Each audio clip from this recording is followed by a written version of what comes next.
You ready? It's the Roundtable with me, Robert Bannon. Good morning, everyone. Here I am, Adrian, correspondent for the Roundtable at Press Day for a brand new play, Eureka Day. I can't wait to bring you all the great stars that will be in this fantastic play. Have a wonderful day. I am here with Bill Irwin, the incomparable. When I saw your name, I was very excited. I was like, because the first time I saw you, I was in my grandmother's living room, and we were watching, because it was her favorite song, the Bobby McFerrin video, Don't Worry, Be Happy, with the Robin Williams. That was the greatest gig. I don't think we got paid for that, but it was just the greatest day of work of that whole stretch of my life. Oh my gosh, it was just such a fun song, and I do listen to it often.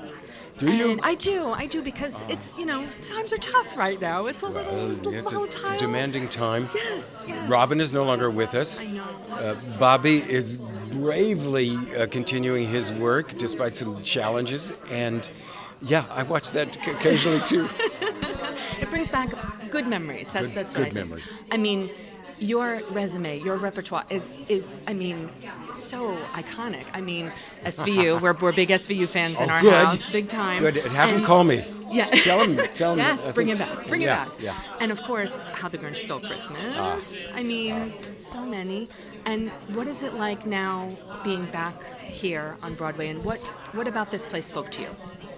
What about this play? Yes. It's a very incisive play. It's very funny, but it's not just a comedy. It's not a satire. It's beyond a comedy of manners, though it is a brilliant comedy of manners. But it is a story of human loss. As you get older, you realize, that's my job, is to tell the story of human loss. Not that everything is sad, but that's what, as life goes on, that's what we're dealing with. That's our biggest job, is how do I take in this loss and stay joyful in the face of loss. Mm-hmm. Big time in American history right now is we're so divided, but with a lot of hope going forward. This play is, I was going to say this play is hopeful, and it is, but that sounds kind of glossy, kind of boilerplatey. This play is a story of 5 people who really care for each other and really care for the institution they're trying to keep alive and can't necessarily agree. Yeah. Right. That's this human story. Yeah. And now what part do you play? I play Don, the gentleman, the only paid employee of the school on stage. The other 4 people are volunteer board members. They're passionate. Their children are at the school. Here's something. Don has no children. His life is all about education, serving children, the children's development. He has no children himself. And you can see me. The story is really a particular and it's not an easily told story. It is an important feeling story. Right. I think in this day and age, aside from everything going on, education is so important. And again, it's the choice you make for your children, because your children are who you're trying to protect. Yeah. Soldiers, law enforcement people, teachers. The most important jobs in a culture, not necessarily the best paid, or almost never the best paid. Mm-hmm. And we parents, because I have a son who's 34, but it's like I was at these meetings yesterday. Right. Brings you back. It takes you right. It's triggering, this play. Yes. But we're passionate about how our kids are served. We're just not necessarily skilled enough to get in that classroom ourselves. Right. We homeschooled for about a year. Mm-hmm. Whoa. Yeah. Mm-hmm. Yeah. Mm-hmm. Yeah. Yes. Many of my family members are teachers and administrators, and it's hard. My sister, she's down in Florida. She's in a Catholic school, and it's not easy. Not easy? No, but she loves it. She doesn't have children yet of her own, but Interesting. She loves the kids. She always has. You see them go, as I've been blessed to work with Sesame Street, so I meet kids, and then I meet them when they're in law school, and then I meet them when they've got their own kids, and then recently, my grandson just loves you. So you watch, and my wife was a home birth midwife for 25 years. Wow. So she would literally catch a baby And then we'd see the baby. Now the baby's playing Little League. Now the baby's going to college. Yeah. And there's a sense within this play of that. I don't know how he gets it, because it takes place over the span of a week and a half and then 1 year later. Wow. But somehow Jonathan Spector gets a sense of ongoing time. Right. Yeah. Oh my gosh, so fantastic. We can't wait to see this. I'm so I hope excited. we're ready when you come. Thank you so much, though. Thank you so much, Bill. Such a pleasure to meet you. Congratulations. Great. Thank you. Yes. Thanks. I am here with Jessica Hecht. How are you, my friend? Thank How are you? It's such a pleasure to meet you. I was so excited when I saw that you were going to be doing this. I've been a fan forever. The Sinner, The Gilded Age, The Boy. Oh yes, I'm a fan. I'm a fan. What drew you to this particular play? What was so important that you're like, this is something I want to do? I think this play has an awesome level of naturalism in the writing. He really understands how people communicate in a way that was, to me, that it's that part of the art form is fundamental. I think Arthur Miller was one writer who talked about when you look at text and you recognize that the writer is trying to approximate human speech in a meticulous way, that it somehow working on Miller's plays and then later in my life any other new play that I engage with, it's always some relation to the way the text is actually written, and Jonathan is just such a marvelous writer. So it drew me, and then also I loved when my kids were young. I just loved school. I just loved being in elementary schools, and I loved the teachers that didn't have children, and what they gave to kids was also like such a fundamental sense of what, without having your own emotional life be so electric because they're your kids, what the teachers are trying to give. Many of the children many of the teachers that my kids had didn't have kids and were so alight with what they could give to their kids. So that whole that whole world to me has always been, magnetic and alive. It's funny that you say that. I am still friends today with my 4th grade teacher. Oh. She was Miss Samuelson, Miss Sam. Oh. And I recently just had lunch with her, and she did not have any children. Yeah. And she said the students were and she was amazing. I mean, she was spectacular. And teachers don't get enough credit for what they do, especially nowadays. Yes, I always think the more I can talk about the fact that this play actually makes me recognize public school teachers with such awe. I mean, my own kids went to public school, and I went to public school, and not to impugn the dignity of private school, but this is really like public school teachers. Yes. Oh my God. Yes. It's true. And there is a difference, and it's a choice. It's a choice that you make. And again, it's for your children. It's for your children. And, this play brings up the issue is that, if you really had these values, wouldn't you be in public school? And I think that's that's a vein that runs through this that's very impressive.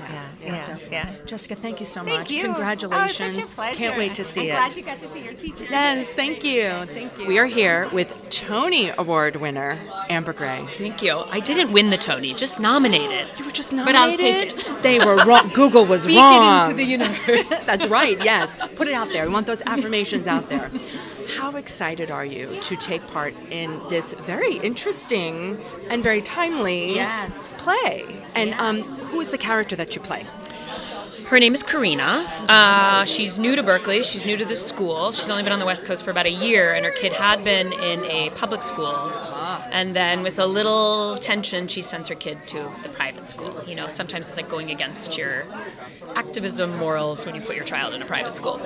But she does it. It's what's best for her kid. And I think that is, in general, what the whole play is about. It's people, once the arguments really get underway, it's everybody doing what they think is best for their kid, which is a very charged subject. Oh, yes. What I find so beautiful about the play, I mean, in many ways, what we're arguing about, it's like a period piece. It's antiquated. It's a different conversation now, right? Right. But the beauty of it in this particular moment, politically, historically, is watching people argue with love and respect, trying to be kind, like enraged inside, but trying so deeply to be kind about it, to convince the other person.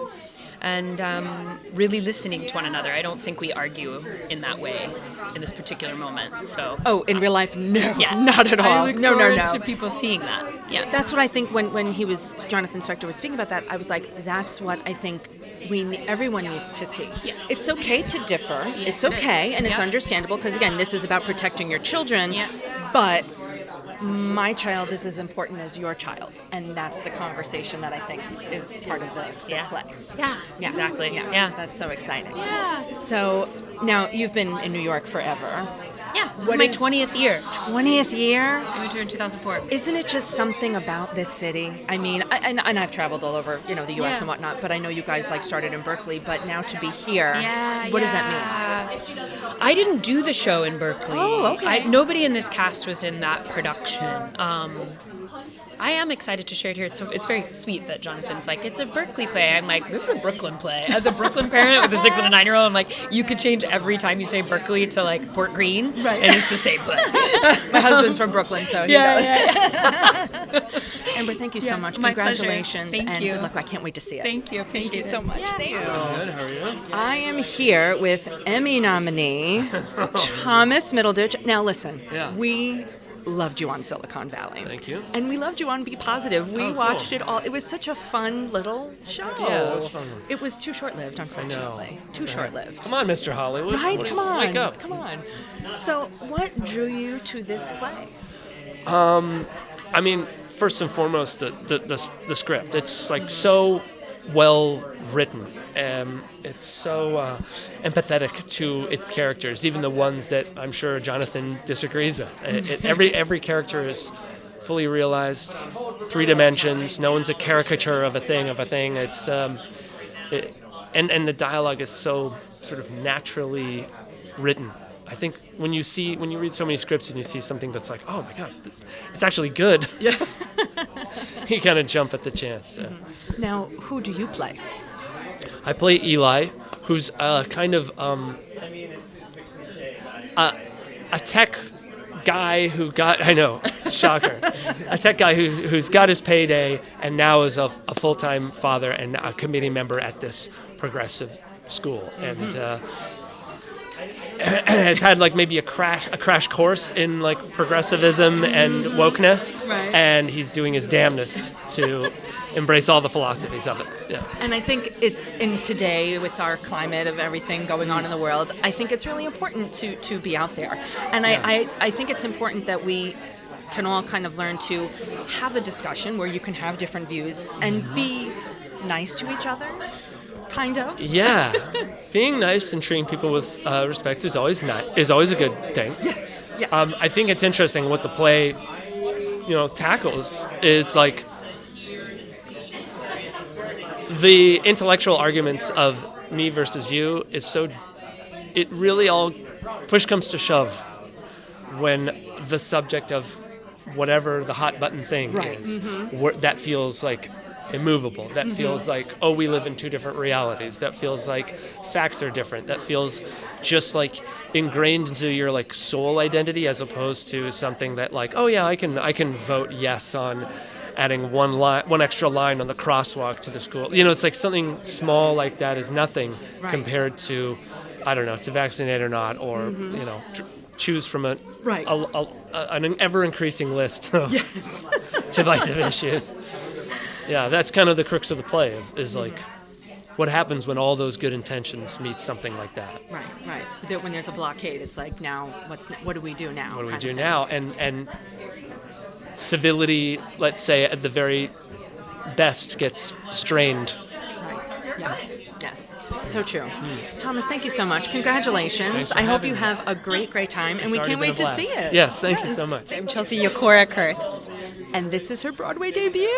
It is. Isn't it exciting? Oh my God, I'm pinching myself every single day. Is this something where you're like, how did this fall into my lap? How did you come to find this amazing play? It really was just this perfect storm, right place, right time. I stepped in when Zoe Chow, who was originally cast in this, they were looking for a biracial Japanese actor. I auditioned. I ended up stepping in. Just Yeah, just perfect, right place, right time, a lot of luck.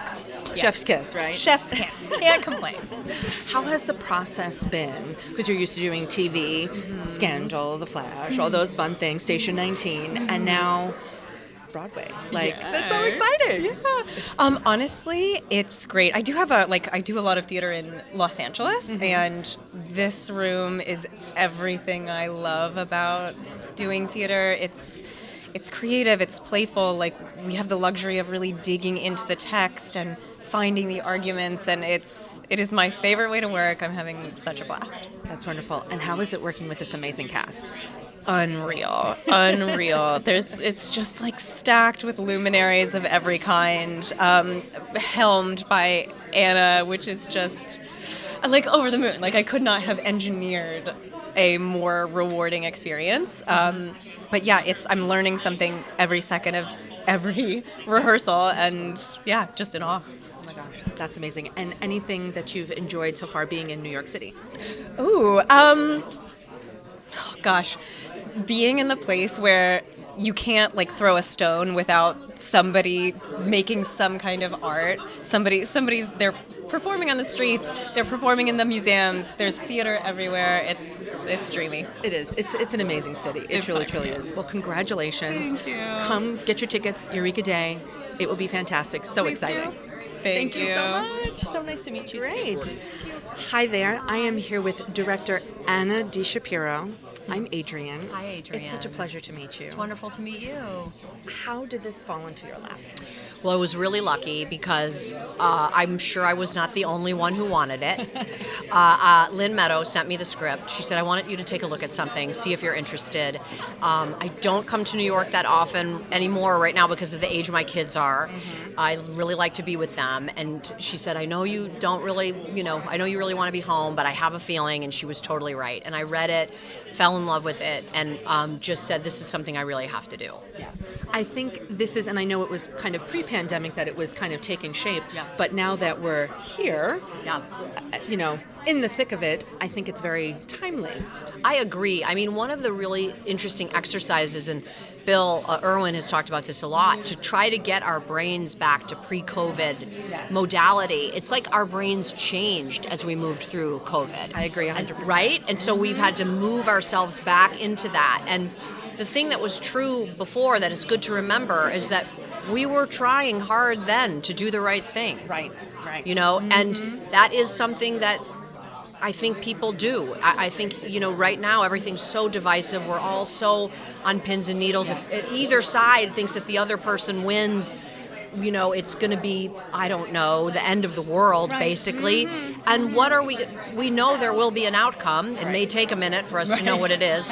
What are we going to do once we're in that outcome? How are we going to bridge certain gaps? How are we going to survive and thrive? Right. And this play, I think, reminds us that most of us are trying. Yes. You I might think so. disagree. I mean, you might disagree with the way one person is going at it, but I do have to believe that we're all really trying, and I think the play embraces that. That's what I loved when I heard, him speaking about how, you do that, and this play is about, making sure your children are okay. Yes, and I want to tell you, nobody is more ridiculous than a parent trying to make sure their kid is okay. Right. I mean, we become complete morons. And just like, blah. And so that, for me, I always turn to Jonathan and I periodically say, I feel attacked. because it's a little bit too close to home at times. Right. No, I understand that. And like I said, my sister is a teacher down in Florida. She works at a Catholic school, grew up in public schools, so I do appreciate the teacher aspect too, because teachers are so underappreciated. And Absolutely. It's a challenge. It's all of us trying to do our best, and it's a challenge. Yes, yeah. that's true. Yeah. Is there anything, what would you like the audience to, when they step out the theater, what would you like for them to take away from seeing this? For me, I always want an audience to feel more part of something when they leave a play versus separate from something. So I always want them to feel either that they are seen, that they recognize themselves, or that they've gotten access to an experience that they didn't know about, and they have more understanding of it. In this case, I really think it is a compassionate act. I want them to be, first of all, I hope they'll be smiling, because I think they will be, but I want them to feel like whatever arguments they've had, whatever stupid decisions they've made, whatever great decisions they've made in the face of these impossible Sophie's Choice moments that we're all in, like, I want them to feel like they're seen. Right. Yeah. That's wonderful. Yeah. Anna, thank you so much. Congratulations. We can't wait to see it. Thank you so much. Great to meet you. Great to meet you. I am here with playwright Jonathan Spector.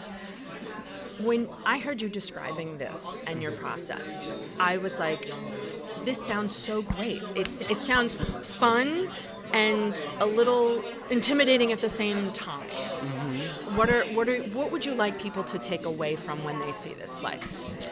I hope people take away from it. This is the question I can never answer because it's so not how I come into it.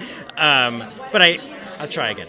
I hope people come away, thinking about, in maybe if not a new way, a deeper way, how it is we can move forward together as a, within whatever community we're in, or more broadly our society, mm-hmm. When we can't agree on so much of what's true and what's real, right. And at the same time that they enjoy themselves, because it is, I think that no one would want to watch a grim 2-hour play of people right. arguing about vaccinations, and that is not what this play is.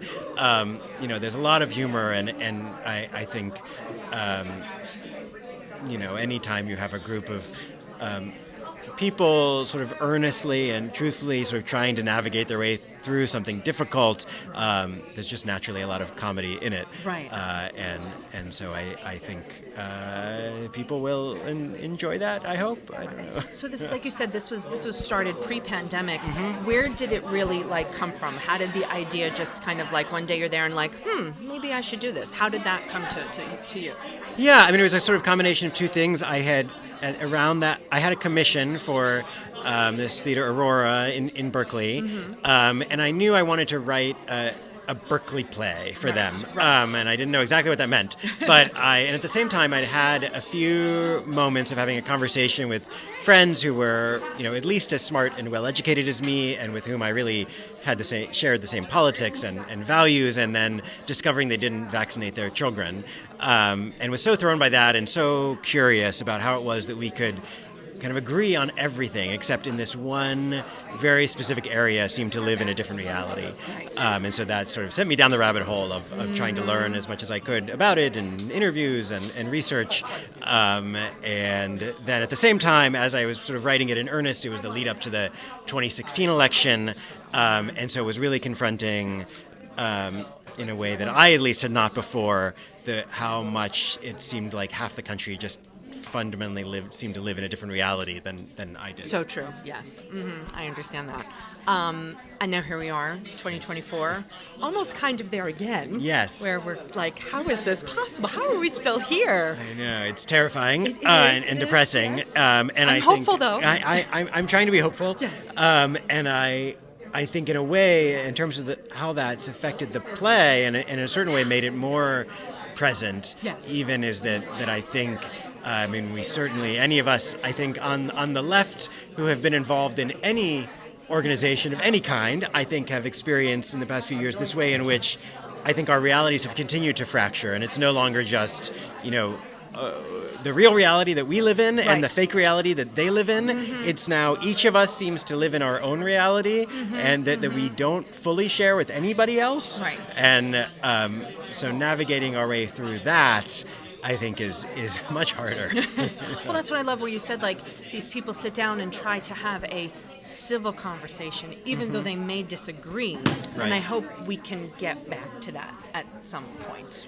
Yeah, I hope so. I think in a way, for me, as it's evolved over time, I have not done a lot of rewriting of the play because of the like what's happened in the world since Right, I've done. right. There's sort of a new ending, and I'm bringing new pages.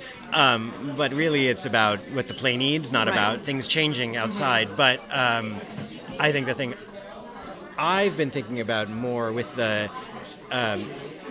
how things have evolved over time is this idea of, I don't know, I think about like the debates around like, do we expand the Supreme Court? Right. And it's like, on the one hand, there are people who are like, if you do that, you break it, and then the other argument, which I am more sympathetic to, is like, yes, but if you don't do that, then it's become totally corrupted. So like, yes, maybe you do have to break it because the alternative is worse, but it's not to say that breaking it also isn't bad. Right, And so yeah. that... And then it's like you're think stuck that in the is the middle. It's struggle. like, what do Yes. you do? How do you go? And I think that's great. And I love that you're talking about teachers. My sister's a teacher. I have many friends that are teachers, so I will make sure they buy tickets and come see this amazing play. Jonathan, thank you so much. Yeah, I thank can't you. wait to see this. Oh, thank you so much. Congratulations. Thanks a lot. Thank you. Have a great day. Thanks You so too. much.